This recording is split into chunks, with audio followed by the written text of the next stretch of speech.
Terima kasih jemaat GPSI Air Hidup di Nabire mengundang kita semua ulang tahun pada dada luar biasa. Pasti panjang umur dan rezekinya. Oh, amin. Pokoknya suami-suami tergantung istri. Istri yang penuh pengertian gak makan nanti, suami pasti pajak. Amin. Baik, kita mau belajar firman Tuhan hari ini. Saya mau beri pertanyaan dulu kepada semua kita, khususnya di rumah. Nanti tolong jawabnya, operatornya Pak Ben. Kira-kira hidup ini akan jadi apa kalau tidak ada sosial media? Tenang, oke. Cepat yang menjawab. Ini serius kita mau belajar. Gampang. Cuma ini ngajarin. Sok ada sosial media. Oke. Apalagi? Apa jadinya kalau hidup ini tidak ada sosial media? Tenang, gampang, apa? Biasa, lambat, terlambat, salah. Kita saling perhatian. Ya, apalagi kuno. Tidak ada musuh. Iya, ayo apalagi. Anak-anak udah cepat jawab. Kamu pengguna sosmed itu apa? Jangan tanya Ibu Billy, nggak akan dijawab.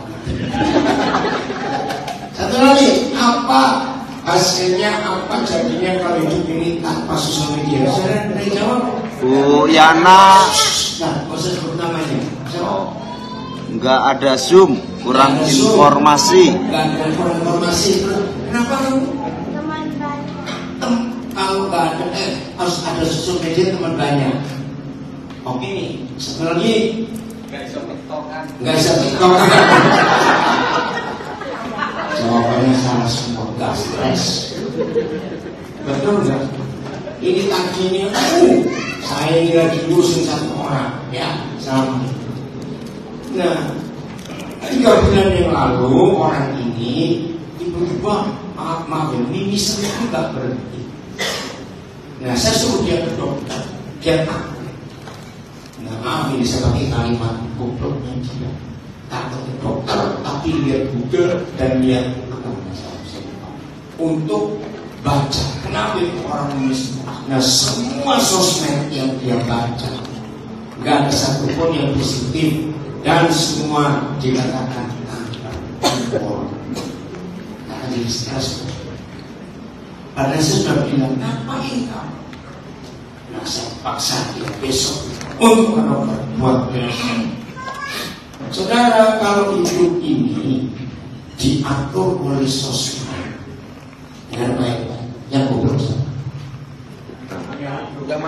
yang mati, yang mau diatur. Ya, puji Tuhan akhir-akhir ini lebih banyak yang pintar. Enggak pernah saya jarang melihat orang curhat di sosmed. Dan dulu goblok-goblok orang itu ngapain curhat di sosmed? Setuju nggak saya ngomong gitu? Jangan kebobrolan dia. Nah, kesimpulannya, siapa yang percaya bahwa Alkitab firman Tuhan itu sosial media paling hebat dari semua? Ya, cuma sedikit. Saya ulangi, siapa yang percaya Alkitab kita adalah sosial media paling hebat dari semua? Tidak ada satupun informasi negatif. Ulang-ulang. Saya ulangi. Alkitab itu firman Tuhan, tidak ada satupun informasi negatif. Amin. Nah, hari ini kita harus memutus, ya, harus memutus untuk jauh lebih penting mendengarkan yang dari surga daripada dari sosial. Amin. Amin. Nah sekarang pilihannya, saudara, anak-anak muda khususnya, mau diatur oleh sosmed atau oleh firman? Kan semua isinya sama, informasi. Betul nih? Kalau saudara melihat sosmed, kita cari apa? Informasi. Ada apa? Ada apa? Nah, apalagi sekarang menjelang pemilu ini.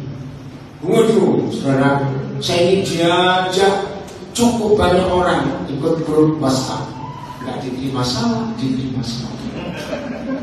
Saya ini hitung, saya diajak gabung WA grup itu sudah digabung. Nah, ternyata menjelang pemilu ini banyak yang berubah gara-gara pilihannya. Betul nggak? Ngapain harus kok? Nah, coba kamu kira-kira kalau nggak ada sosmed, tenang nggak hidup ini menjelang pemilu ini? Tenang ya? Nah, itu loh gobloknya orang apa? Udah lebih baik kita mendengarkan informasi yang dari surga. Amin. Ini kenapa nggak saya percaya? Serius saya berkata, karena berita ya, yang disebut berita pertama kali itu muncul dari apa? Masa nggak ingat? Injil itu kabar sukacita, kabar baik, good news bahasa Inggris. News itu apa? Kabar itu apa? Berita itu informasi. Makanya dari semua kitab suci agama apa saja, hanya Alkitab yang disebut kabar baik. Masih ingat sebelum ada TV macam-macam, cuma TVRI? Masih ingat yang kita kecil kayak belum ada. Masih kecil kamu belum ngerti. Saudara, di antara semua berita itu, maka kami waktu itu yang paling kami nantikan itu berita jam 20, acara jam 21 WIB. Nah, dunia dalam berita. Tapi waktu itu diplesetkan dunia dalam derita. Nah, waktu itu belum kita di Papua. Nah, begitu mau jam 21 WIB, pasti TVRI mengumumkan, maaf yang di Indonesia bagian timur, silakan tidur. Masih ada dulu. Ini kami nggak tahu semua ini. Jadi hari ini nggak bisa saya terus yang ikuti di rumah kita. Begitu menjelang jam 21 WIB, maka reporter berita TVRI minta maaf kepada Indonesia bagian timur karena sudah jam 11 malam. Misalnya ini kan bukan jawab berita itu. Berarti yang ingat umur menjelang 50. Lu sekarang sama ini. Ya pada dari 48 tahun masih tahu nggak? Kalau tinggal di mana? Aku nggak tahu. Oh berarti ini anak muda yang berkopi. Dan sekarang ini gimana orang nggak tahu? Pacarnya kan di mana? Aku nggak tahu. Itu serius. Nah, jadi sebelum waktu saya belum tinggal di Papua. Saya dalam hati batin, kasih betulnya Indonesia bagian timur, nggak ada berita apa-apa, suruh tidur. Oke? Nah, jadi pertama kali ada istilah kabar baik, good news. Itu cuma ada di Alkitab. Maka itu berbahagialah kita. Kalau ikut, terima kasih Matthew, kamu mencet yang ya.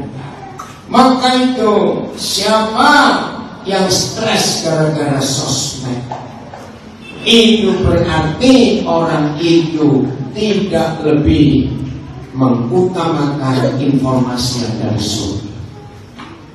Pasti stres.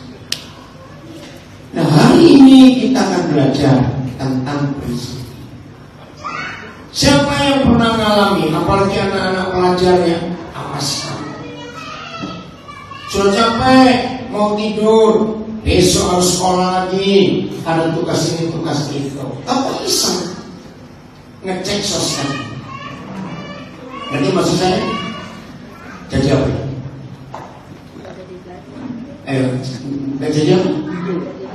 Nggak jadi tidur. Karena satu kamu buka terus nyambung.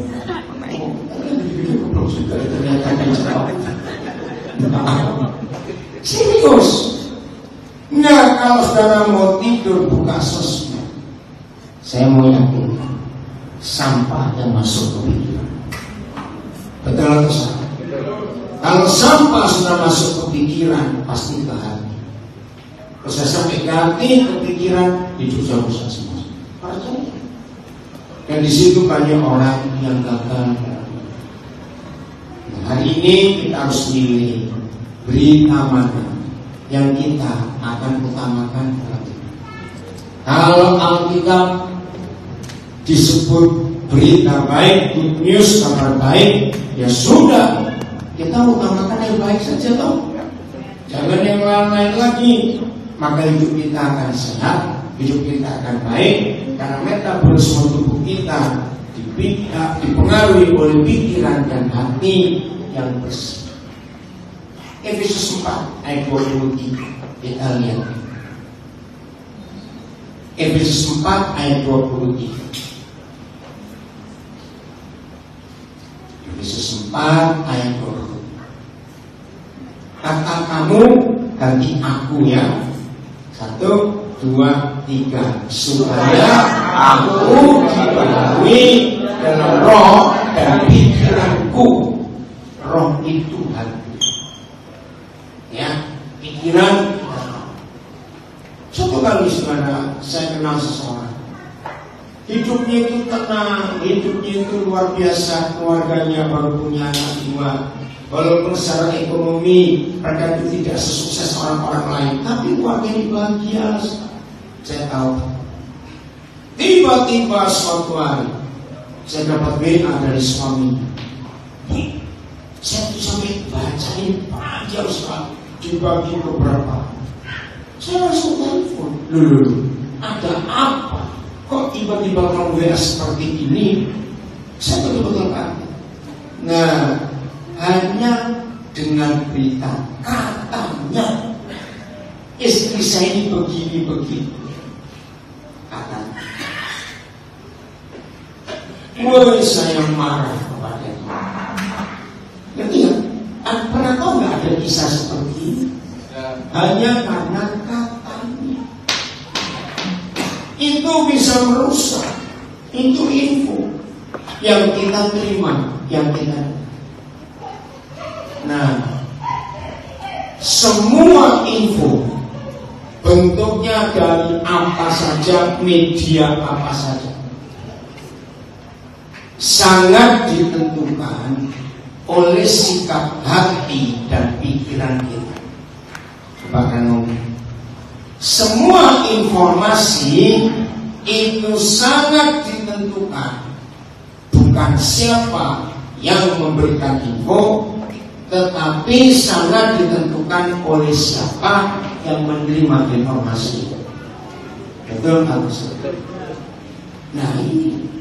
Jadi kalau Tuhan mau yang diperbarui itu bukan isi dompetmu, yang diperbarui bukan model kumis, yang diperbarui bukan renovasi rumah, tapi apa yang Tuhan perbarui? Hati, roh kita dan pikiran kita. Itu luar biasa. Nah, informasi setiap hari bisa berseliweran di hidup kita. Betul tidak? Apalagi seperti saudara tahu, karena saya punya 4 HP, info tiap hari macam-macam itu masuk. Dan kalau saudara mau tanya kepada saya, info apa yang paling banyak masuk? Info masalah ini, masalah itu, masalah itu. Saya tuh sampai kadang-kadang bosan lihat orang-orang ini. Kamu lagi, masalah lagi. Tapi di sini tak ada yang lain. Nah, orang tanya, dulu kenapa kamu kok ini dulu ya? Kenapa kamu kok sampai punya nomor begitu banyak? Masih ingat saya nggak tahu tahun berapa? Zaman itu kan masih ada istilah roaming, tahu ya? Roaming, terus kalau misalnya provider A mau telepon ke provider B, misalnya ada Komsel mau telepon ke Mentari atau Mentari ke S1 harganya mahal. Ya, roaming. Kemarin malam ada seorang ngantar saya ke bandara di Cengkareng dan kembali kanan kiri, terus dia ingat, wih, saya ini Daniel ini sibuk ya, sama sambil ngomong sambil ini ada telepon sambil WA semuanya. Wah, ingat zaman SMS yang masih cuma berapa 125 karakter itu toh, itu main singkatan luar biasa. Makin pelit, makin susah dapat SMS-nya. Ini pasti kan kayak itu. Nah, yang nggak ingat kamu belum lahir gitu aja. Bener nggak? Itu kalau begitu kalian satu karakter aja, coba yang dua tuh. Berapa yang banyak dapat SMS? 150. Berapa? Nah gitu. Coba tanya dulu sama Billy. Boleh. Belum. Zaman kuliah. Berapa 150 ya? 350. Jadi sebelum kirim itu. Ada kan terus saya ini, kamu bisa lihat itu. Habis zaman itu orang nggak punya kue. Gimana? Masih ingat ya? Oke ya, kita apa-apa. Kita ngomong kecil. Nah, jadi saya harus punya yang besar aja waktu itu ya. Simpati SL dengan Mentari karena berapa saudara, berapa anak-anak saya kan providernya sama semua. Apalagi kalau misalnya saya di mana, misalnya telepon di mana, ini mahal nanti. Itu berapa? Sebelum 2000 ya. Nah, zaman itu ya. Nah, itu lebih baik nih. Jadi kan orang ternyata dan nganggur lewat handphone karena mahal. Itu ya.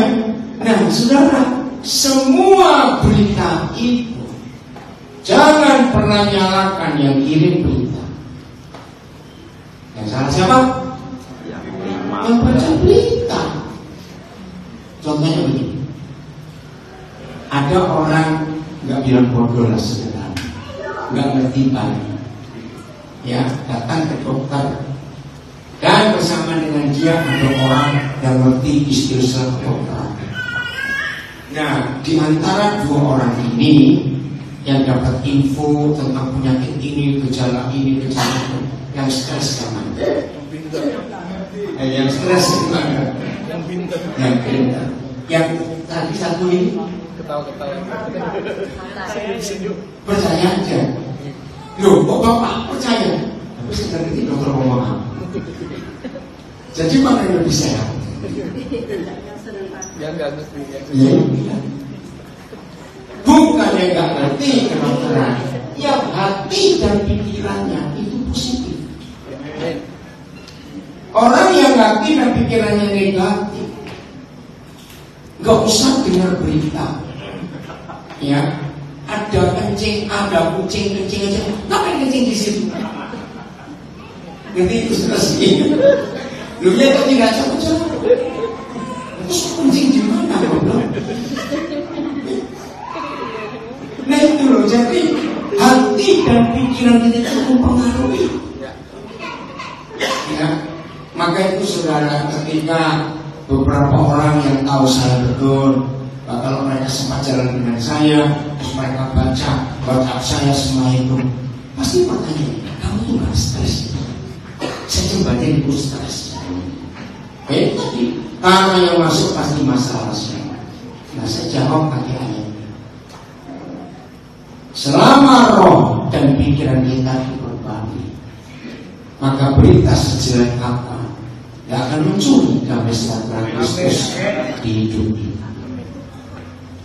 Kalau semua kita hidup selalu mengambil yang positif, percayalah, berita senegatif apapun yang kita terima tetap itu positif. Betul ya? Karena apa? Ada damai sejahtera di situ. Maka itu kalau sampai ada di antara kita yang terima berita apa saja dengan hati dan pikiran yang selalu persis. Tanggal 10 Januari sampai 21 Januari saya di Amerika. Nah, saya juga ngerti. Ternyata ada berita ya, yang menakutkan, yang gara-gara orang banyak tanya, mumpuni di Amerika, ada berita ini, betul atau tidak? Nah, saya nggak tahu di Nabi ini atau mengikuti di rumah. Ternyata di Januari itu ada berita. Nah, pasti nggak benar sampai sekarang. Tapi ketika banyak orang yang tanya, akhirnya saya mau kamu buka sosial media. Dikatakan bahwa akhir tahun 2024 akan ada badai matahari. Ingat tadi ini? Nah, saya tidak ngerti sama sekali. Mengerikan sekali. Bahkan orang-orang kaya di Amerika, termasuk Mark Zuckerberg, sudah buat bunker-bunker yang menyiapkan makanan. Buat tebelnya segini, temboknya semeter. Kalau badai matahari, dunia ini begini, nanti semua sistem internet komputer mati semua. Itu kalau pesawat nanti terbang, mereka kebenar bisa jatuh semuanya. Ini berita apa ini? Mau saja Amerika tenang-tenang. Nah, ini saya mau cari sosial media. Saya jadi kaget juga. Lah, sudah sebanyak ini. Kok saya harus nggak tahu? Tapi saya nggak mau goblok, saya nggak mengikuti berita macam-macam itu. Saudara, saya jawab. Kalau tahu berita itu jawab pertanyaan saya. Berarti si dunia mati bareng. Ya sudah, mati bareng sama repot. Oh enggak deh, betul nggak maksud ini? Gini kan belakang juga ya, maksudnya tenang-tenang. Itu ada yang nggak apa-apa. Nah itu cukup. Jadi nggak usah takut dengan semua berita yang ada di sosmed. Tetap cari berita dari yang kabar baik. Amin. Amin. Maka hidup ini jadi tenang. Saya lupa tahun berapa, 8 bulan awal. Ya, salah satu teman saya, ya sama-sama dari SMP, SMA. Nah, terus dia lulus teknik kimia. Terus sudah lama kami nggak ketemu. Akhirnya ketemu dan ngajak makan. Saya masih ingat Rojak Cingoro. Nah, sambil makan sekarang, semua yang dia makan, dia itu berkata, "Dan ini kimianya begini, warna begini, warna kerupuk, warna ini semuanya ini begini." Terus saya bilang, ngapain kalau itu kamu sekolah kimia, kalau mau goblok begini, makan saja bos, repot-repot. Nah, tapi saya nggak bisa salahkan dia karena dia belajar tahu informasi, zat kimia begini, pewarna begini. Puji Tuhan masih hidup sampai hari ini. Nah, inilah contoh berita apa, informasi apa yang masuk di hidup kita. Itu ternyata sangat dipengaruhi oleh pola hati dan pola pikir. Keren bukan?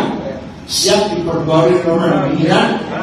Nah, pasti kita tanya, nah bagaimana cara rohku, hatiku dan pikiranku diperbarui? Gampang. Yohanes 15 ayat 3. Ini caranya diperbarui. Maka itu pagi-pagi sebelum saudara cari HP-mu, awas, hati ya. Maka harus cari info yang benar. Yohanes 15 ayat 3. Yohanes 15 ayat 3. Apalagi kalau sampai ada orang yang gak bisa tidur. Waduh, ngeri sekali. Udah? Mana? Oh ini. Ayo baca yuk. 1, ganti aku ya. 1, 2, 3. Aku memang sudah bersih. Bukan akan sudah bersih. Karena memang yang telah Yesus katakan kepadaku. Amin. Sudah bersih. Ini dia. Dan tadi anakmu mana? Biar aku sadar. Oh, ini jadi orang. Tanggal 13 Januari malam jam 8. kami dalam perjalanan dari Florida ke Alabama. Nah, 14 pagi itu hari Minggu jam 6.30 saya harus terbang dari satu kota namanya Pensacola ke Tulsa, Oklahoma untuk pelayanan jam 10 pagi. Tiba-tiba jam 8 malam itu gembalanya telepon, kode batal ibadah besok karena badai salju. Hari ini kami dapat berita bandara ditutup untuk berapa hari, tidak tahu badai itu lagi. Nah, yang saya mikir, tiketnya bagaimana? Kalau sudah dibeli, oke, nanti tiket itu diurus. Nah, sekarang belajarlah untuk tenang dalam segala hal. Nah, saya itu minggu nggak mau nganggur. Saya ingin selalu jadi berkat. Nah, itu hebatnya kalau hidup di dalam firman. Dia ngecek tiket, saya ngecek hati saya. Papa, saya harus kemana? Saya berapa? Langsung Roh Kudus gerakan, kamu ke Philadelphia. Langsung saya hubungi saudara di Philadelphia. Ya, kenapa pendapat begini? Jangan salahkan saya, salahkan saya juga. Kalau kita tahu ibu, ya udah, ada yang puji Tuhan. Saya bisa 2 kali pelayanan di Philadelphia, dan puji Tuhan juga setelah saya tahu pasien Philadelphia, saya telepon kepala yang ganti tiket. Wih, kok hebat sekali ini. Ternyata tiketnya gak angus karena bukan salah penumpang dan tambah sedikit aja untuk ke villa. Puji Tuhan. Nanti yang ilustrasi ini. Oke. Saya pernah tahu, setahu saya sampai hari ini, ada 2 profesi saja yang dituntut ketenangan yang luar biasa untuk cepat mengambil keputusan. Kalau ada yang ketiga, keempat, boleh tahu saya karena saya lagi nunggu profesi mana. Yang pertama itu dokter, kedua itu pilot. Nah, waktu itu anak yang pertama lulus dokter, saya belajar dari dia. Masih saya pernah cerita sampai saya baru pertama kali tanya, kenapa kalau ada orang habis operasi tidak boleh minum apalagi makan sebelum kentut. Nah, dulu sebelum ada jadi dokter saya itu malu tanya, kenapa sih kentut? Para masuk ke kamar sudah belum, atau belum masih dia itu proses kunjungan ke banyak orang yang baru operasi. Tapi semua tanya malu, karena bukan tidak jurus. Nah, setelah ini jadi dokter dulu saya tanya kalau saya tahu. Nah, yang kedua itu pilot. Sama, ketika pilot yang pertama lulus, ternyata dokter dan pilot adalah profesi, bukan cuma ahli dalam hal apa saja, tapi salah satunya ahli di dalam mengambil keputusan. Ngerti nggak maksud saya? Pasien sedang gawat, dalam sekian detik dokter harus ambil tindakan. Mungkin nggak dia telepon teman dokter lagi, terus baca buku. Gimana kalau menangani ini? Begitu pulang pilot, ketika dalam keadaan padam, nggak mungkin dia mau kontak siapa. Saudara, belajarlah seperti itu. Enggak usah jadi dokter dulu, enggak usah jadi pilot dulu. Hidup bersama Kudus, kita akan diajar cepat mengambil keputusan. Amin, cepat, dan itu luar biasa. Nah, salah satu penyebab orang sulit mengambil keputusan itu karena pelit. Orang yang pelit akan susah cepat ambil keputusan. Sebab orang pelit selalu ngitung untung rugi dulu. Kalau diambil untung berapa, enggak diambil rugi berapa. Dan nunggu hitung untung rugi itu soalnya kejadian. Betul tidak? Pakai itu paling celaka itu jadi orang pelit, mikir.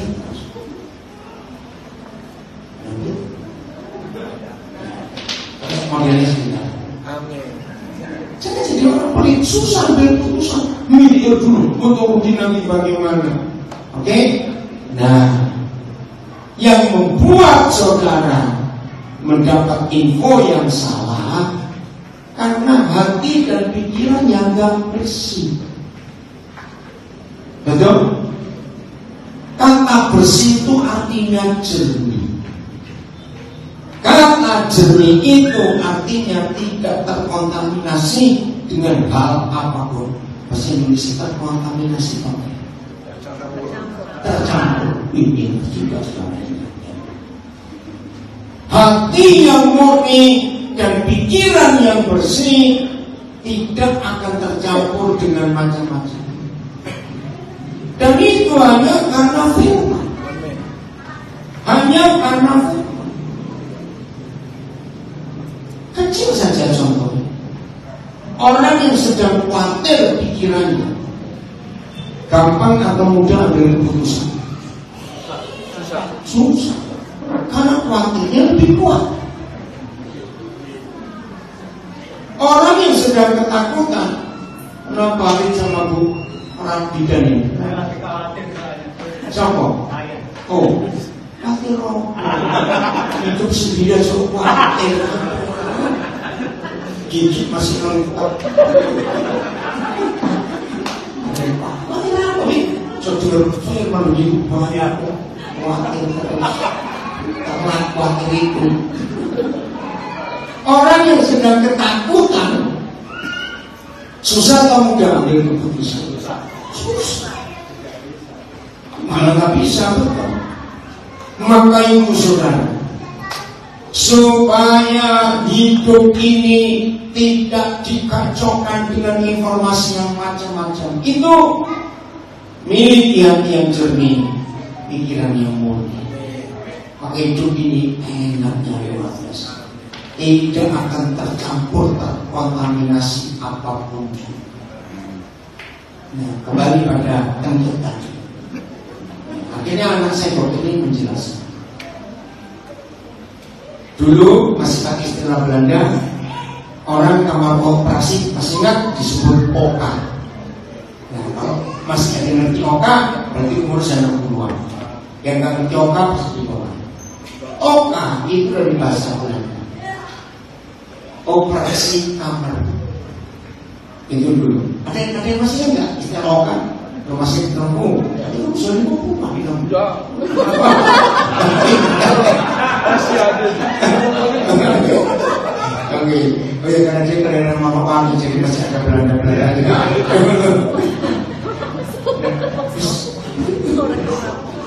Oke ya. Lu ya lu. Ya pengaruh Belanda di tanah Papua ini sampai tahun 80-an. Ya saya tiba tahun 90-an, tahun 90 di Jayapura, oh masih banyak istilah Belanda yang dipakai.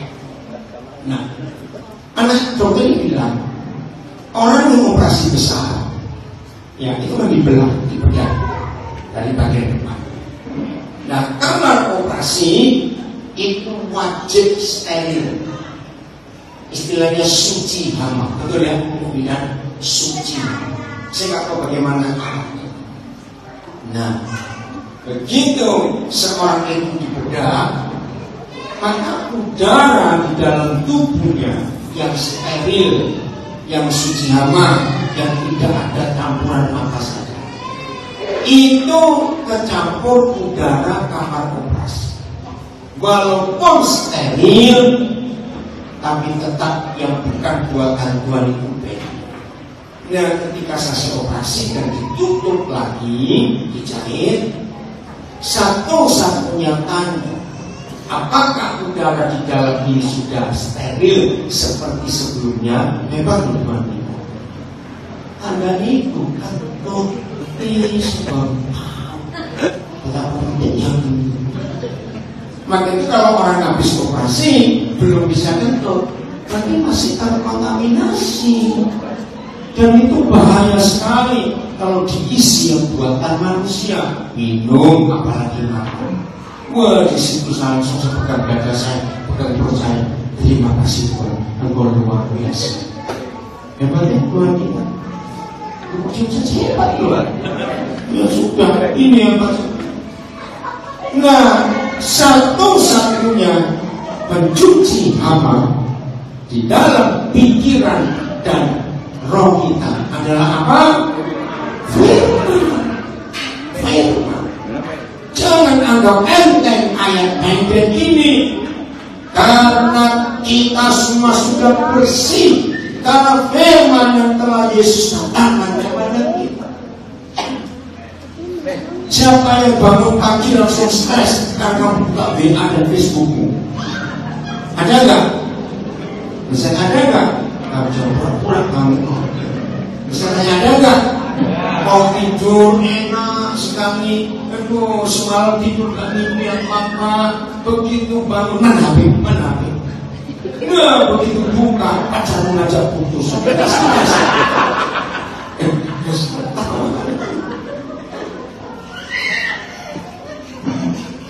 Yang pertama kembali punya pengalaman. Ya setuju saya ngomong ini sekarang. Nah, maka itu dalam hidup ini, pagi-pagi bangun, cari pembersih hama ini. Amin. Apa itu? Firman. Renungkan firman, renungkan. Nah ini yang saya jawab dari beberapa saudara. Kalau mereka tahu hidup saya sehari-hari dengan masalah orang terus, saya nggak stres karena roh saya, pikiran saya tetap bersih. Apa saja saya boleh baca, berita apa saja yang karena harus menyelesaikan banyak. Apa kita luar biasa. Berita ini membuat hidup ini bersih. Amin. Nah, jadi kesimpulannya, yang hatinya kotor, pikirannya kotor karena bukan banyak sosmed, kurang firman. Maka itu hatinya, pikirannya rusak. Mazmur 73 ayat 1. Ini ayat yang cukup kenal dan sering kita baca. Mazmur 73 ayat 1. Mazmur 73 ayat 1. Indah. Kalau hati kita bersih, pikiran bersih, Mazmur asal. Sesungguhnya Tuhan itu baik kepada siapa? Kepada kita yang tulus hatinya, bagi kita yang bersih hatinya. Ya sudah. Cuma ini saja yang Tuhan mau. Apa yang terjadi dalam hidup kita di zaman yang seperti ini? Kalau kita hidup tidak bisa merasakan kebaikan Tuhan, stres, apalagi asam lambung naik, apalagi ya, jantung berodok,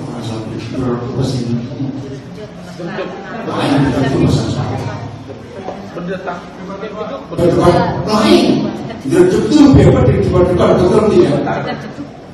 Pakai ngerti. Jadi kalau saudara tidak bisa merasakan kebaikan Tuhan, pasti stres.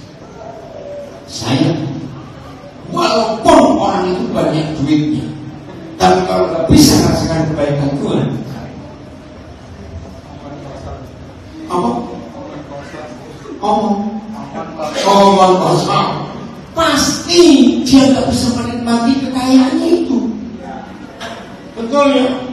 Maka itu kalau kita sering gak punya duit tapi tetap bisa merasakan kebaikan Tuhan, lebih berbahagia daripada orang punya duit. Amin. Itulah Tuhan. Nah, untuk bisa menikmati, kenapa Gus? Nah, berarti yang kami maunya banyak belajar. Nah, mesti. Jadi kalau kita melihat firman ini, tidak semua anak-anak Tuhan, orang percaya murid Yesus bisa merasakan kebaikan. Betul? Yang rajin doa pun belum tentu. Karena orang rajin doa belum tentu rajin merenungkan firman. Betul ya? Maka itu firman itu segala-galanya. Anak-anak kalian yang harus mencintai dan menyukai firman Tuhan. Harus. Supaya hati tetap bersih. Jadi kapan hati kita apa? Kapan hati kita tulus dan hati kita bersih? Ya karena Yohanes 15 ayat 3 tadi. Firman itu istilahnya deterjennya hati dan pikiran. Amin. Tapi jangan sampai supaya ini hati bersih, pikiran bersih, minum sabun. Itu lain cerita nanti. Masukkan firman dalam ini. Nah, maka kalau firman ini kita hidupi, maka itu sifatnya 23 terjadi. Hati dan roh kita terus diapakan?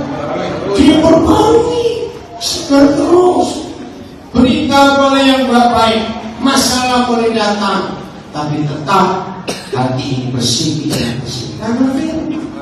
Dan itu sungguh luar biasa, serius. Hiduplah seperti itu. Hidup menikmati firman. Maaf kalau saya cerita ini saudara-saudara menikmati.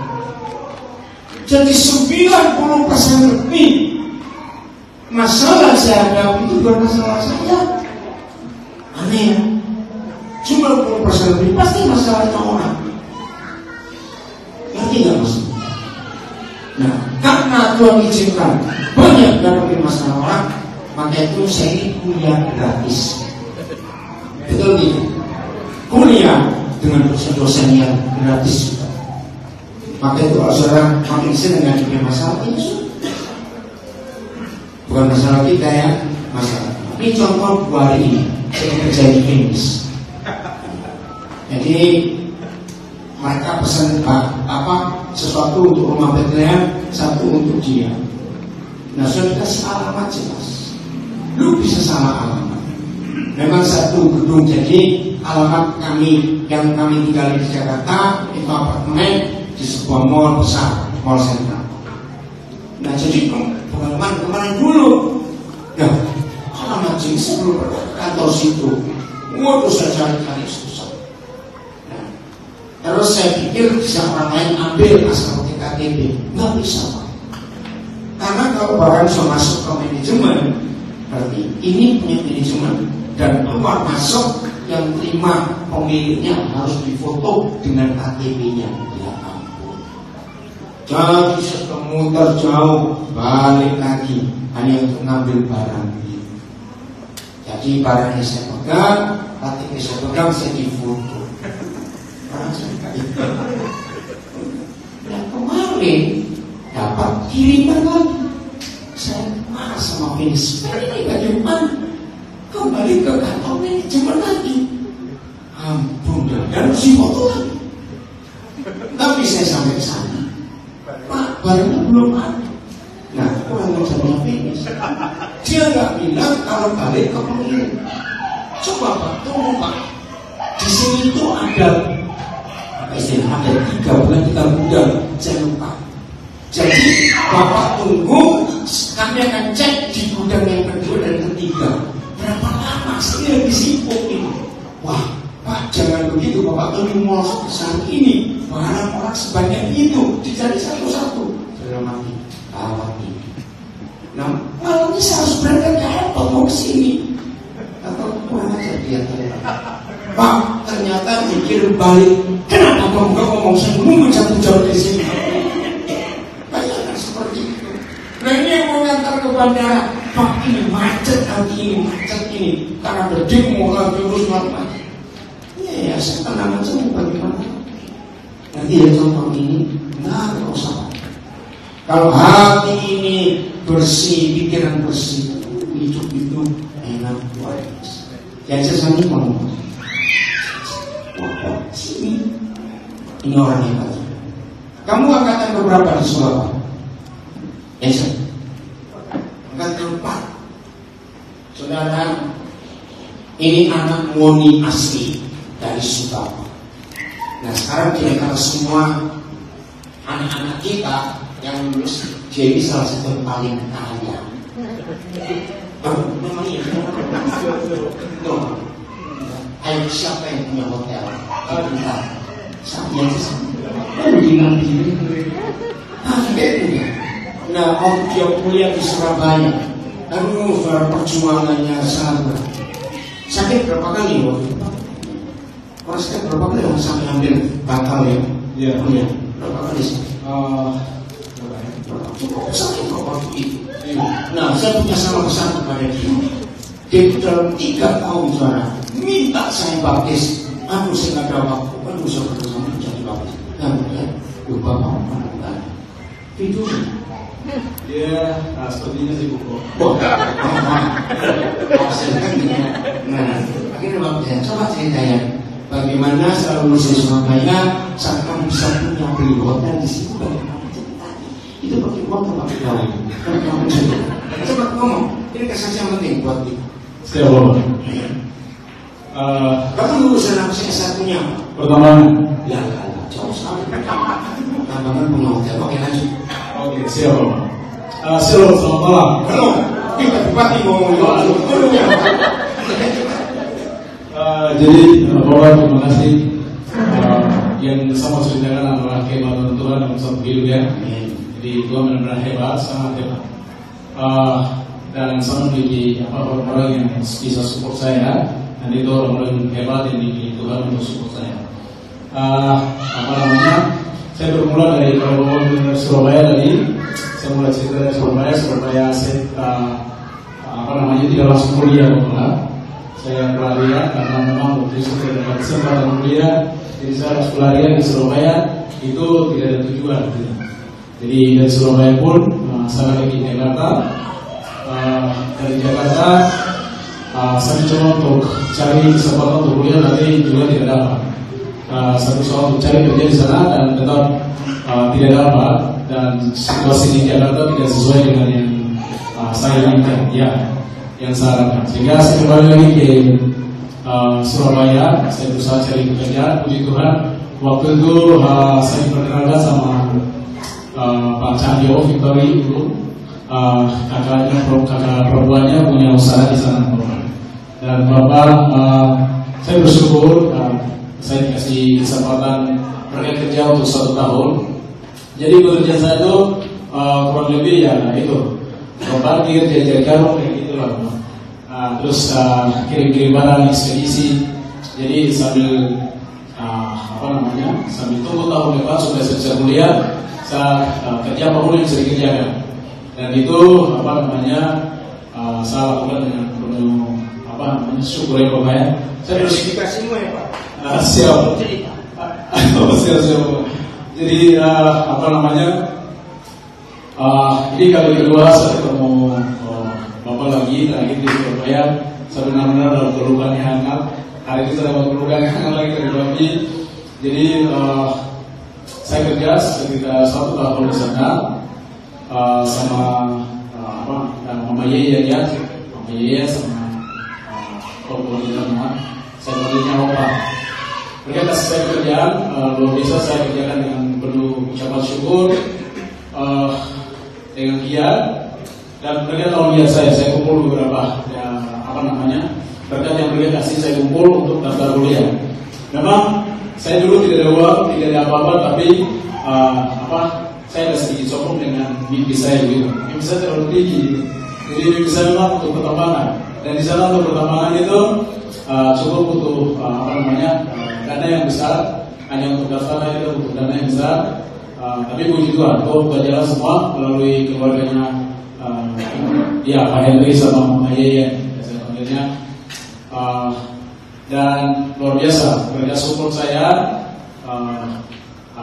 dari sisi pendidikan. Tapi itulah saya terbiasa untuk tidak mengharapkan tergantung sama orang lain. Jadi kadang mereka tanya dulu baru saya jawab, oke Bapak saya kurang ini. Kalau tidak, ya saya menghasilkan uang saya di sana kuliah kerja apapun yang bisa dikerjakan. Dan puji Tuhan saya lulus tahun 2020 kalau tidak salah 2020 akhir dengan jurusan pertambangan dengan IP yang juga memuaskan. Dan sama saya dikenal oleh Freeport Bapak izin. Jadi saya belum melakukan pendidikan di Freeport minta untuk saya melakukan pendidikan di sana selama 6 bulan. Setelah selesai kuliah di zaman COVID itu, saya ditarik langsung sama Freeport untuk kerja di Departemen Geotek. Tapi saya tidak bertahan lama karena saya lebih suka pekerjaan yang bebas dan saya ditarik di JP Mangga Bapak. Jadi mereka membangun satu pabrik satu waktu itu oleh Freeport kerjasama dengan yang mana sama satu yayasan namanya Yosef Matua. Dan di situ saya dikerjakan untuk kerja di lapangan. Gitu. Ada perusahaan saya juga punya perusahaan. Siapa Bapak? Sama nama perusahaan. CV Joko. Jadi sekarang Ada kan bisa dengan Aduh, siapa Bapak? Jadi perusahaan saya dipercayakan untuk kerja teknis di lapangan dan puji Tuhan kami kerja sesuai target. Bahkan kami kerja bukan lebih, tapi malah target waktunya terlalu lebih ya dibanding kami kerja. Jadi kami selesaikan lebih dulu dibanding target yang dikasih.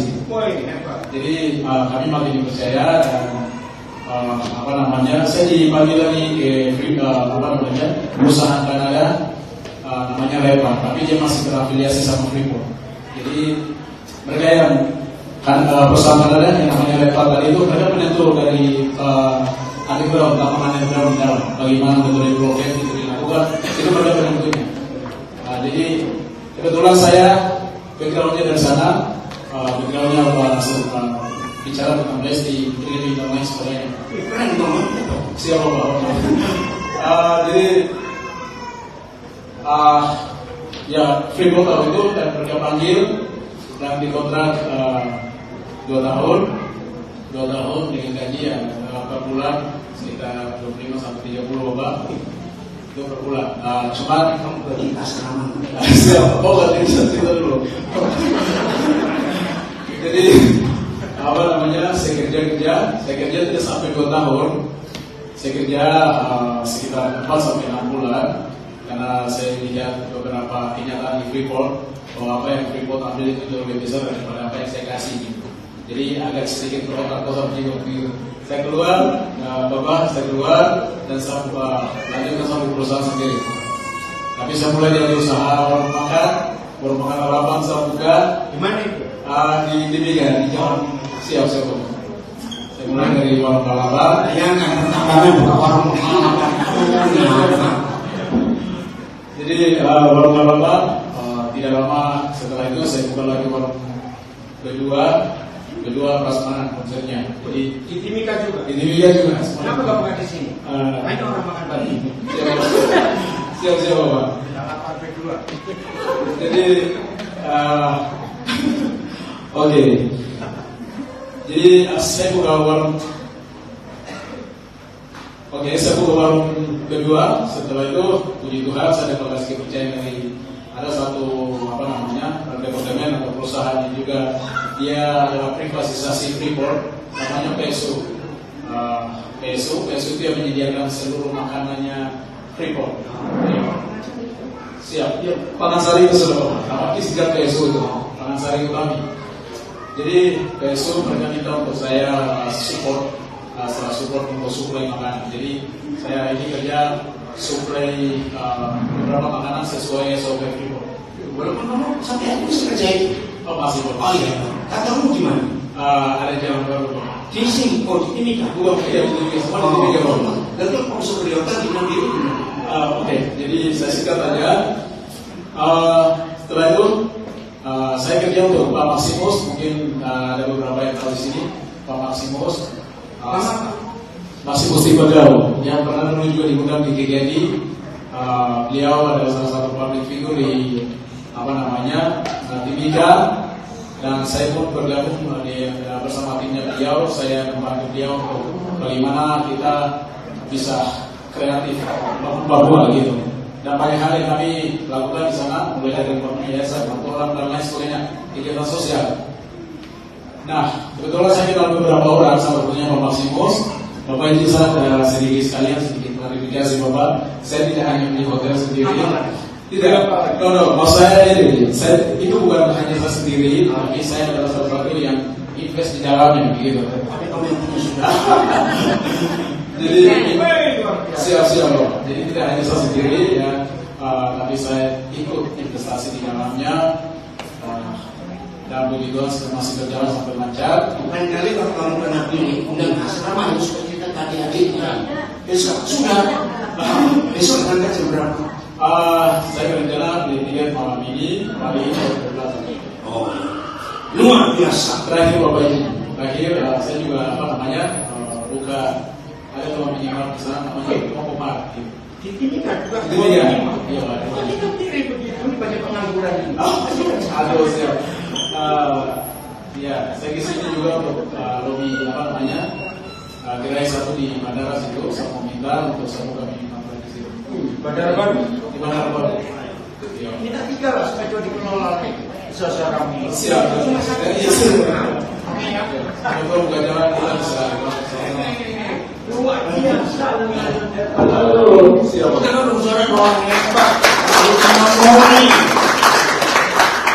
Ini inilah contoh hidup yang luar biasa. Yang ini pertama kali kami dengar tentang perjuangan dari luar biasa. Ayah ibumu masih ada nggak apa mama? Sisa apa kan? Dengan mama. Oke, Tuhan memberkati. Karena dia hidup seperti ini. Belum keren nggak? Ayo semuanya, jangan putus asa, jangan semangat. Yang penting hati kita beres, pikiran kita beres. Amin. Penuhi dengan firman Tuhan tiap hari supaya seluruh kesehatan kita sempurna dan terus untuk kita juga sempurna. Selamat ulang tahun karena 48 terus memberkati kita semuanya. Mohon dari ini karena cinta firman Tuhan, bukan karena firman, bukan sosmed. Ya, ayo semuanya pun Tuhan memberkati semuanya harus firman. Haleluya.